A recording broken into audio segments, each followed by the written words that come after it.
Hi guys, welcome to plastic surgeon blog. इस video में हम लोग देखेंगे कि ईसीजी को हम लोग कैसे रीड कर सकते हैं और समझ सकते हैं, एक बेसिक आइडिया ईसीजी को रीड करने के लिए।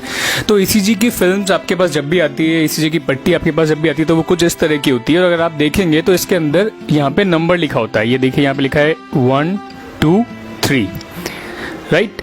इसके बाद लिखा है यहाँ पे AVR, AVL और AVF। फिर यहाँ लिखा है V1 2 3 4 5 6। तो पहले समझते हैं हम लोग ये नंबरिंग क्या होती है। तो ये जो 1 2 3 नंबर होता है, ये बताता है कि ये जो लिड्स है, ईसीजी की लिड से ये रिकॉर्डिंग आती है, वो लिड हम लोगों ने पेशेंट के हाथों पे, और ये वाली लिड है वो उसके पाँव पे लगाई है। ये इनको A से ऑगमेंटेड होता है, तो मतलब ये ऑगमेंटेड लिड है।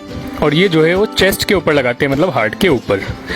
इन लिड का काम ये होता है कि जब हम लोग को एक्सिस का डेविएशन देखना होता है तो हम लोग उसमें यूज़ करते हैं, लेकिन मैं उसको यहाँ पे डिस्कस नहीं कर रहा हूँ क्योंकि वो बहुत ज़्यादा कॉम्प्लिकेटेड हो जाएगा और आप बेसिक अंडरस्टैंडिंग फिर नहीं ले पाएंगे। तो ईसीजी की फिल्म कुछ इस तरह की होती है आपके सामने। इसमें आपको देखना है लिड कौन सी है, 1 2 3, AVR, AVL, AVF और फिर V1 2 V6। इनकी पोजीशन बॉडी चेस्ट में कुछ इस तरह से होती है। यहाँ पे हम लोग V1 2 3 4 5 6 तरह से लिड्स लगाते हैं। फिर एक लिड हाथ पे लगाते हैं, एक इस हाथ पे लगाते हैं और एक पाँव पे लगाते हैं, राइट। तो इस तरह से हम लोग लिड की पोजीशन ईसीजी में करते हैं। अभी क्वेश्चन आता है कि ईसीजी का नॉर्मल वेव फॉर्म या नॉर्मल जो हम लोग ईसीजी की चार्ट होता है वो किस तरह का होता है। तो आप देखोगे तो ईसीजी का चार्ट कुछ इस तरह का होता है। तो इसके अंदर ये जो ईसीजी की ये इस तरह की एक सिंगल वेब आती है, एक वेव आती है। ये एक सिंगल वेव हो गई, फिर वापस से ये रिपीट हुई है, फिर वापस से रिपीट हुई। तो इस तरह से ये चलता रहता है, राइट। तो इसके अंदर अगर हम लोग देखेंगे तो आपको ये ध्यान रखना है कि इसको बोलते हैं हम लोग P वेव, इसको बोलते हैं Q, इसको बोलते हैं R, इसको S और इसको बोलते हैं T वेव। ये U वेव होती है, लेकिन इसको हम लोग डिस्कस नहीं करें क्योंकि ये ज़्यादातर इतना इसका इंटरप्रिटेशन जनरली कॉमन नहीं होता है। तो P Q R S T, फिर वापस से P Q R S T, फिर वापस से P Q R S T, P Q R S T। इस तरह से आपकी ईसीजी चलती है।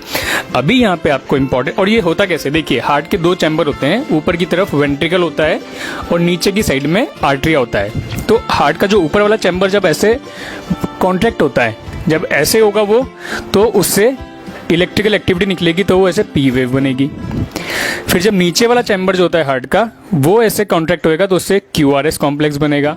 और जब वो ऐसे कॉन्ट्रैक्ट होकर वापस से फूलेगा तो फिर T वेव बनेगी, ठीक है। मैं इसको आपको वापस समझा दूँ। हार्ट का जो ऊपर का चैम्बर होता है, जिसको हम लोग एट्रियम बोलते हैं, वो कॉन्ट्रैक्ट होगा तो P वेव बनी। फिर नीचे वाला चैम्बर में ब्लड गया, वो कॉन्ट्रैक्ट हुआ तो QRS बना। और फिर वो नीचे वाला चैम्बर कॉन्ट्रैक्ट हो गया, रिलैक्स हुआ तो T वेव बनी। ये बेसिक है समझने के लिए। तो इस तरह से ये वेव्स बनती है। तो सपोज अगर यहाँ पे प्रॉब्लम है तो फिर प्रॉब्लम कहाँ पे होगी, ऊपर वाले चैम्बर में। मतलब अगर P वेव में प्रॉब्लम है तो इसका मतलब है कि हार्ट का जो ऊपर वाला चैम्बर है उसमें कुछ प्रॉब्लम है। ऐसे अगर QRS कॉम्प्लेक्स में प्रॉब्लम आएगी तो इसका मतलब हार्ट में जो वेंट्रिकल होते हैं नीचे वाले चैम्बर, उनके अंदर प्रॉब्लम है। T वेव में प्रॉब्लम आएगी, इसका मतलब नीचे वाले चैम्बर में ही प्रॉब्लम है, राइट। तो इस तरह से आप कौन सी लिड्स में प्रॉब्लम है वो देख के पता लगा सकते हैं। अभी आपको यहाँ पे ध्यान ये रखना है कि ईसीजी के चार्ट में इस तरह का ग्राफ बना होता है। ये जो बॉक्सेस हैं, तो एक जो है ये बड़ा बॉक्स है, देखिए आप, ये बड़ा बॉक्स, राइट। और ये छोटे बॉक्सेस हैं। तो 5 छोटे बॉक्सेस, 1 2 3 4 5, 5 छोटे बॉक्सेस मिलके एक बड़ा बॉक्स बनाते हैं। लेकिन आपको ये छोटे बॉक्सेस से ही ध्यान रखना है, ठीक है। तो एक छोटे बॉक्स की वैल्यू होती है 40 मिली सेकेंड, 40 मिली सेकेंड। तो इसी की बेसिस पे हम लोग पूरी ईसीजी को रीड करेंगे। अब अगर मैं आपसे पूछूं कि मुझे बताओ आप P वेव का वैल्यू कितना है, तो मैंने बोला है एक छोटे बॉक्स की वैल्यू होती है 40 मिली सेकेंड। तो आप यहाँ काउंट करोगे, P वेव मतलब ये जो वेव है ये स्टार्ट हो रही है, तो 1 और 2, इसमें 2 बॉक्सेस आ रहे हैं, इसका मतलब इसकी वैल्यू 2 बॉक्सेस के बराबर, मतलब 80 मिली सेकेंड होगी। तो P वेव की नॉर्मल वैल्यू 80 मिली सेकेंड होती है, ठीक है। और P वेव का अपर डायरेक्शन कैसा होता है, वो भी अप्रोक्सीमेटली 2 वेव के बराबर होता है, 80 मिली सेकेंड के हिसाब से होता है, ठीक है। अभी मैं आपसे बोलूँगा ये P हो गया, ये QRS हो गया और ये T हो गया। मैं पूछूंगा आपसे, बताओ T वेव की वैल्यू इस ईसीजी में कितनी है। तो आप क्या देखोगे, T वेव यहाँ से स्टार्ट हुई है और यहाँ पे ख़त्म हुई है। तो मुझे बॉक्स काउंट करने हैं, 1 मिनट। अभी इस ईसीजी में मैंने बोला आपको कि टी वेव की वैल्यू बताओ, तो मैं देखूंगा टी वेव यहाँ से स्टार्ट हुई है और यहाँ पे ख़त्म हुई है। तो मुझे बॉक्सेस काउंट करने हैं, छोटे बॉक्स 1 2 3 4 5, मतलब इस ईसीजी में 5 छोटे बॉक्सेस हैं। तो मतलब इस ईसीजी में टी वेव की वैल्यू, एक बॉक्स 40 मिली सेकेंड का है, तो मतलब इस ईसीजी में टी वेव की वैल्यू 200 मिली सेकेंड है। अब वो नॉर्मल है एबनॉर्मल है हम लोग बाद में देखेंगे, ठीक है। तो ये P, ये Q, R, S और T। मैं बोलूँगा Q, R, S की वैल्यू बताओ। इसमें तो आप क्या देखोगे, Q यहाँ से स्टार्ट है, ये R है और ये S है। तो आप देखोगे कि Q, R, S की वैल्यू कितनी है, तो ये 1 बॉक्स 2 बॉक्स और ये 2.5 बॉक्स, तो मतलब 40 40 और 20, मतलब 100 के आसपास इसमें Q, R, S की वैल्यू आ रही है, 100 मिली सेकेंड, राइट। तो इस तरह से आप इसमें रीड करते हो। मैं इसमें बोलूँगा कि इसमें P की कितनी वैल्यू, तो आप क्या देखोगे, 1 बॉक्स 2 बॉक्स, तो P वेव की शुरुआत और ख़त्म होने के बीच में 2 बॉक्सेस आ रहे हैं अप्रॉक्सीमेटली। तो P वेव की वैल्यू आएगी कितनी आएगी, 1 बॉक्स 40 का, तो 2 बॉक्स 80 मिली सेकेंड। इस तरह से हम लोग ECG को रीड करते हैं। तो आपको इस तरह से बॉक्सेस को काउंट करना है। और बॉक्सेस की स्टैंडर्डाइज मशीन जो होती है वो स्टैंडर्डाइज होती है, तो उसमें जनरली यही माना जाता है कि एक छोटे बॉक्स की वैल्यू 40 मिली सेकेंड के आसपास की होती है। छोटे बॉक्स की वैल्यू से आपको ये सब काउंट करना पड़ता है। अब हम लोग समझते हैं कि ECG में हम लोग क्या क्या चीज़ें देखते हैं। तो वैसे ECG के अंदर बहुत सी चीज़ें देखते हैं जो कि हम लोगों के इस डिस्कशन के स्कोप से बाहर है, तो इसलिए हम लोग जो बेसिक होता है वो देख लेते हैं। तो देखिए ECG की एक जो वेव आती है उस तरह से आती है। इसमें ये P वेव हुआ, फिर ये यहाँ से Q स्टार्ट हुआ, इसको बोलते हैं R, फिर ये S और फिर ये T वेव बनी, राइट। अभी एक बॉक्स 40 सेकंड का है, तो मैं इसके हिसाब से सब वैल्यू कैलकुलेट कर सकता हूँ। तो पहली चीज़ मुझे देखनी होती है वो होती है रिदम क्या आता है। रिदम मतलब क्या होता है कि देखिए ये मेरा हार्ट है, तो अभी मेरा हार्ट अगर कॉन्ट्रैक्ट कर रहा है इस तरह से, तो ये रिदम में कॉन्ट्रैक्ट कर रहा है, मतलब ये हर टाइम बराबर, मतलब ये 1 सेकेंड में एक बार कॉन्ट्रैक्ट हो रहा है। लेकिन अगर ये ऐसे होगा, अभी ऐसे हो रहा है, फिर ऐसे ऐसे हो गया, फिर ऐसे ऐसे हो गया, फिर ऐसे ऐसे हो गया, फिर ऐसे ऐसे, फिर ऐसे ऐसे ऐसे, जिसको हम लोग बोलते हैं पाल्पिटेशंस होना। तो रिदम डिस्टर्ब हो गई, मतलब कभी ये जल्दी जल्दी हो रहा है, कभी धीरे धीरे हो रहा है, कभी जल्दी, तो रिदम डिस्टर्बेंस। तो रिदम हम लोग को चेक करनी होती है कैसे, कि आपको देखना होता है कि जो P, Q, R, S, T का वेव फॉर्म है वो हर बार बराबर आ रहा है। या फिर दूसरा तरीका है कि आप R वेव को देखो, कोई सी भी 2 वेव्स को देख लो। तो मैं यहाँ पे आपको देख के बताता हूँ रिदम को कैसे देखते हैं। ये देखिए ECG है, तो यहाँ पे मैं देखूंगा P, Q, R, S, T, P, Q, R, S, T, P, Q, R, S, T, P, Q, R, S, T, ठीक है, P, Q, R, S, T। तो यहाँ पे मैं देखूंगा 2 R वेव के बीच में कितने बॉक्सेस हैं, 1 2 3, ठीक है। इसके बाद वाली वेव में भी 1 2 3 बॉक्सेस हैं, 1 2 3 बॉक्सेस। इसका मतलब ये हार्ट ऐसे ऐसे नॉर्मली कॉन्ट्रैक्ट हो रहा है, मतलब कि यहाँ पे रिदम रेगुलर है। 2 R वेव के बीच में नंबर ऑफ बॉक्सेस अगर सेम है तो इसका मतलब रिदम आपकी रेगुलर है। लेकिन यही दूसरी ECG के अंदर अगर हम लोग देखेंगे कि नंबर ऑफ R वेव के अंदर, यहाँ पे आप देखते हैं, इसमें देखिए इन दोनों R वेव के बीच में बॉक्सेस हैं 1 2 3, यहाँ पे भी 1 2 3, लेकिन यहाँ पे 1 2 3 4 बॉक्सेस आ गए। फिर यहाँ पे 1 2 3 आ गए, फिर यहाँ पे 1 और 2 ही आए, फिर यहाँ पे 1 या 2 ही आए। तो इस तरह से डिस्टेंस अलग अलग आ रहा है R वेव के बीच में। इसका मतलब यहाँ पे रिदम बराबर नहीं, रिदम रेगुलर नहीं है, मतलब रिदम कभी कभी फास्ट हो रही है, कभी कभी स्लो हो रही है, राइट। तो पहला पॉइंट आपको रिदम देखना होता है, 2 R वेव के बीच में बॉक्सेस गिन के, तो आप रिदम देख लोगे। रिदम के बाद हम लोग का पॉइंट आता है कि हम लोग रेट कैसे कैलकुलेट करेंगे, मतलब हार्ट रेट कितनी है। तो हार्ट रेट कैलकुलेट करने के लिए आपको कुछ नहीं करना होता, आपको R वेव के बीच में बॉक्सेस काउंट करने हैं और बॉक्सेस को आपको डिवाइड, फिर आपको उस बॉक्सेस की जो वैल्यू आएगी मिली सेकेंड में, उसको आपको डिवाइड करना है 300 से। 300 स्टैंडर्ड वैल्यू, क्योंकि मशीन का जो कैलिब्रेशन होता है वो जनरली जो भी मशीन हम लोग यूज़ करते हैं मोस्ट ऑफ द हॉस्पिटल्स में वो 300 के पे ही कैलिब्रेट होती है। तो देखिए यहाँ पे मैं 2 R वेव के बीच में बॉक्सेस देखूंगा, 1 2 3 4 5 बॉक्सेस हैं। 300 को 5 से डिवाइड कर दूंगा तो इसमें हार्ट रेट कितनी आएगी, 300 डिवाइडेड बाय 5, मतलब अराउंड 65 के आसपास, 60 के आसपास हार्ट रेट आएगी। तो हार्ट रेट हम लोग R वेव के बीच में जो बॉक्स होते हैं उनको डिवाइड कर देखते हैं। अभी यहाँ देखिए, अब नॉर्मल हार्ट बीट कैसी है, P wave Q R S T, P Q R S T, P Q R S T। लेकिन अगर हार्ट बीट ज़्यादा चलेगी तो फिर इस तरह से जल्दी जल्दी डिफ्लेक्शंस आएंगे। और अगर आपकी हार्ट स्लो है, जिसको हम लोग ब्रेडिकार्डिया बोलते हैं, जैसे जो कि एथलीट्स में होता है, जो लोग योगा करते हैं उन लोगों की हार्ट बीट जनरली भी स्लो हो जाती है, या फिर कुछ पेशेंट जिनमें हार्ट फेल हो जाता है उनमें भी हार्ट बीट स्लो हो जाती है, तो फिर वो कुछ इस तरह की वेवफॉर्म आएगी, इतना गैप आएगा। तो अभी मैं देखूंगा तो 300 को अगर इस बॉक्सेस से डिवाइड करूँगा तो यहाँ पे हार्ट रेट नॉर्मल आएगी, लेकिन यहाँ पे डिस्टेंस कम है तो हार्ट रेट ज़्यादा आएगी। यहाँ पे हार्ट रेट बॉक्सेस का नंबर ज़्यादा है तो 300 को ज़्यादा वैल्यू से डिवाइड करूँगा तो हार्ट रेट कम आएगी। तो इस तरह से आप सेकंड पॉइंट जो होता है वो हार्ट रेट को कैलकुलेट करते हो। अब हम लोग पर्टिकुलरली ईसीजी के कौन कौन से कंपोनेंट हैं उनके ऊपर आते हैं। तो पहला कंपोनेंट आपको देखना होता है कि पी वेव कैसी है। देखा हम लोगों ने ईसीजी में P Q R S T होता है, तो मैं पी वेव को देखता हूँ।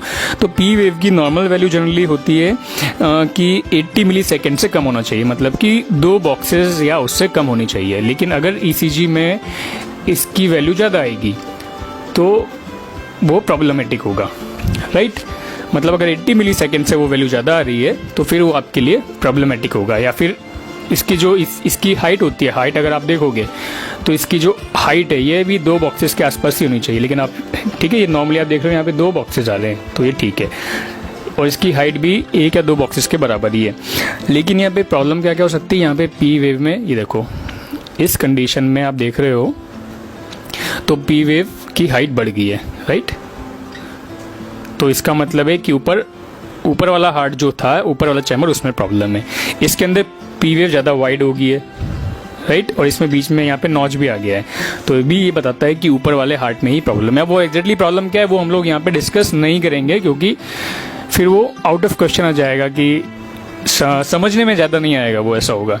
तो ऊपर वाले पार्ट में अगर आप देखोगे तो पी वेव लंबी हो गई है और ये पे छोटी होगी, तो ये पी वेव होता है जिसकी नॉर्मल वैल्यू में 2 बॉक्सेस के आसपास होने चाहिए, राइट। अभी पी वेव के बाद में जो कंपोनेंट हम लोग देखेंगे वो होगा क्यू आर एस। ये पी वेव हम लोगों ने देख लिया बॉक्सेस काउंट करके, अब ये क्यू आर एस, राइट। तो नॉर्मली क्यू आर एस मतलब ये इतनी डिस्टेंस यहाँ से और यहाँ तक, मतलब जहाँ से क्यू स्टार्ट हो रहा है और जहाँ पे एस खत्म हो रहा है, तो ये क्यू आर एस इतनी डिस्टेंस, इसमें हमको बॉक्सेस काउंट करने हैं, छोटे वाले बॉक्सेस। तो नॉर्मली ये वैल्यू जो होती है ये भी पी वेव के बराबर ही आती है, अप्रोक्सीमेटली 80 to 100 मिली सेकेंड, मतलब कि 2 से 2.5 बॉक्सेस इसके बीच में होने चाहिए क्यू आर एस के बीच में। अभी यहाँ पे क्या क्या पॉसिबिलिटी सकती है अगर क्यू आर एस आपका, तो क्यू आर एस मैंने बताया था बनता कहाँ से, नीचे वाला चैम्बर जो कि वेंट्रिकल होता है वो कॉन्ट्रैक्ट करता है ऐसा, तो क्यू आर एस बनता है। अब अगर क्यू आर एस बड़ा हो जाएगा, राइट, ज़्यादा हो जाएगा, जैसे कि यहाँ देख रहे हैं आप क्यू आर एस वाइड हो रहा है, तो क्या प्रॉब्लम हो सकती है, इधर भी क्यू आर एस वाइड हो रहा है। तो वाइड क्यू आर एस में क्या प्रॉब्लम होती है, वाइड क्यू आर एस के अंदर आपको ये होता है कि वेंट्रिकल के अंदर कुछ तो भी प्रॉब्लम, मतलब वेंट्रिकल के अंदर फिब्रिलेशन हो सकता है, या वेंट्रिकल के अंदर फिब्रिलेशन के वेंट्रिकल में फेलियर हो सकता है, या हार्ट के ऊपर कुछ पानी जमा हो सकता है। तो बहुत सी पॉसिबिलिटी होती है, तो हम लोग क्यू आर एस को इस तरह समझ लेंगे। इसके बाद हम लोग की आती है टी वेव। ये तो नॉर्मली टी वेव मतलब इसके बीच में जो बॉक्सेस हैं, नॉर्मली टी वेव जो होती है उसकी नॉर्मल वैल्यू होती है 160 के आसपास, 160 मिली सेकेंड, और एक बॉक्स की वैल्यू होती है 40 मिली सेकेंड। तो मतलब टी वेव में 4 बॉक्सेस तक होने चाहिए, और इसकी हाइट भी इतनी होनी चाहिए जितनी कि पी वेव है, ऐसे थोड़ी सी ज़्यादा होनी चाहिए। लेकिन अभी यहाँ पे एबनॉर्मलिटी क्या होती है कि अगर आपकी टी वेव की हाइट बढ़ जाएगी तो उसको बोलते हैं हम लोग peeking of the T wave. अभी देखो इसके अंदर आपकी टी वेव जो है वो थोड़ी ऊपर हो गई है, इससे ऊंची हो गई है, ठीक है, टी वेव, तो इसको बोलते हैं हम लोग peeking of the T wave. अभी ये देखो कि इस ईसीजी में आपको यहाँ पे टी वेव कितनी बड़ी दिखाई दे रही है, देखो इतनी बड़ी बड़ी टी वेव होगी, ये P Q R S T इतनी बड़ी होगी। तो ये जो टी वेव का बढ़ना होता है ये बताता है कि यहाँ पे हार्ट में कुछ सीरियस प्रॉब्लम है। जनरली पोटेशियम बहुत ज़्यादा हो गया है, तो इसलिए भी ये टी वेव बहुत ज़्यादा बढ़ जाती है। पोटेशियम अगर ज़्यादा हो जाता है आपकी ब्लड के अंदर तो फिर वो हार्ट फेल भी कर सकता है। तो टी वेव का बढ़ना और टी वेव का इन्वर्जन, मतलब टी वेव उल्टी भी हो जाती है कई बार, जिसको हम लोग टी वेव इन्वर्जन बोलते हैं। देखिए यहाँ पे इन गोलों के अंदर टी वेव जो है वो उल्टी हो गई है, मतलब कि नॉर्मली टी वेव को ऐसे ऊपर आना चाहिए लेकिन वो नीचे जा रही है, तो ये बताता है कि आपके हार्ट में अटैक आया है। ये देखिए टी वेव उल्टी हो गई है। तो टी वेव का बढ़ना और उल्टा होना दोनों भी प्रॉब्लमेटिक होता है। अब इसके बाद हम लोग देखेंगे P R interval. P R interval क्या होता है ये देखिए, वापस से हम लोग देखते हैं। पी आर इंटरवल क्या होता है, जहाँ पे पी वेव खत्म होती है और जहाँ पे आर वेव शुरू होती है, तो इन दोनों के बीच का जो जगह है उसमें कितने बॉक्सेस आते हैं, उसको बोलते हैं हम लोग पी आर इंटरवल। ईसीजी के अंदर आपको वही देखना होता है। तो पी आर इंटरवल की नॉर्मल वैल्यू होती है 120 से 200 तक, मतलब कि यहाँ पे एक बॉक्स होता है 40 मिली सेकेंड का, तो यहाँ पे 3 से 5 बॉक्सेस तक आ सकते हैं, वो नॉर्मल होगा। लेकिन अगर यहाँ पे 3 बॉक्सेस से कम आएंगे, मतलब ये पी आर इंटरवल छोटा हो गया है, तो मतलब वो भी प्रॉब्लम करेगा, और अगर ये बड़ा हो जाएगा तो भी प्रॉब्लम करेगा। अगर छोटा हो जाएगा तो छोटा होना जो होता है वो बताता है कि आपके हार्ट के अंदर बहुत ज़्यादा इम्पल्स बन रहे हैं, मतलब कि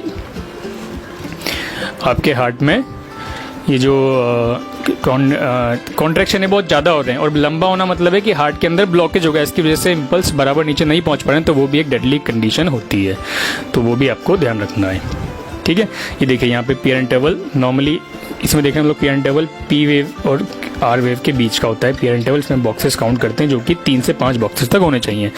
लेकिन अगर ये कम हो जाएंगे, जैसे कि यहाँ पे कम हो गए, तो इसको हम लोग बोलते हैं WPW सिंड्रोम। इसमें वो जो फाइबर्स होते हैं, वो जो इम्पल्सेस होते हैं, वो डायरेक्टली ऊपर वाले हार्ट से नीचे वाले हार्ट में पहुंच जाते हैं, और ये कंडीशन में आपको फिर उस बंडल जो होते हैं, वो एबनॉर्मल बंडल, उनको आपको रेडियो फ्रिक्वेंसी से एब्लेट करना होता है, बट वो हम डिस्कस नहीं कर रहे हैं। और सपोज अगर ये पी आर इंटरवल बढ़ जाएगा, ये तो शॉर्ट पी आर इंटरवल है, ये इसमें पी आर इंटरवल बढ़ गया, देखिए पी और आर के बीच में कितना डिस्टेंस आ गया, जबकि नॉर्मली इतना डिस्टेंस नहीं होता है। तो अगर इतना डिस्टेंस आएगा तो बताएगा कि आपका हार्ट जो है वो बराबर से काम नहीं कर रहा है, उसमें ब्लॉकेज हो गया है, तो उसको हार्ट ब्लॉक बोलते हैं। यहाँ पे पी आर इंटरवल बढ़ गया है। ठीक है, इसके बाद हम लोग क्या देखते हैं, ST सेगमेंट। ST सेगमेंट मतलब ये P वेव, ये QRS और ये T वेव। तो QRS और T, तो इन दोनों के बीच में कितने बॉक्सेस की जगह हम लोग इसका कॉन्फ़िगरेशन देखते हैं। S यहाँ पे आता है और T यहाँ पे आता है। तो नॉर्मली देखिए ये ऐसा होता है, लेकिन अगर आपका ST बढ़ जाएगा, जिसको हम लोग बोलते हैं ST एलिवेशन, तो मतलब ये नॉर्मली फिर ये ऐसा आएगा। तो ST एलिवेशन आपको बताता है कि आपको हार्ट अटैक आया है। मोस्ट कॉमनली ये हार्ट अटैक को ही बताता है, राइट।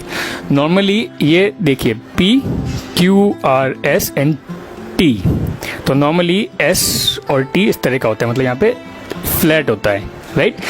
लेकिन ये अगर बढ़ जाएगा या फिर ये नीचे की साइड जा जाएगा, इसको अगर ये ऊपर जाता है तो इसको बोलते हैं ST एलिवेशन, राइट। और अगर ये नीचे जाता है तो इसको बोलते हैं ST डिप्रेशन।